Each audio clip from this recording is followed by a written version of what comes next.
Alright everybody, welcome back to Skyway Classics YouTube channel. We are now going for a ride in our 1964 Chevrolet Malibu SS Tribute. This car has just been restored by us. As you can see, the paint job is immaculate. Got that nice blue with the white interior combo. We have our stock steering wheel, stock console with the floor shifter. Of course, that's really hard to find.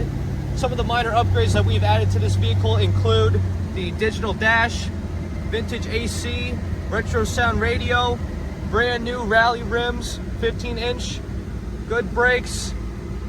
Everything on this car is very, very, very amazing. And as we're going down the road, sounds perfect with the straight pipes coming out of the small block Chevy engine.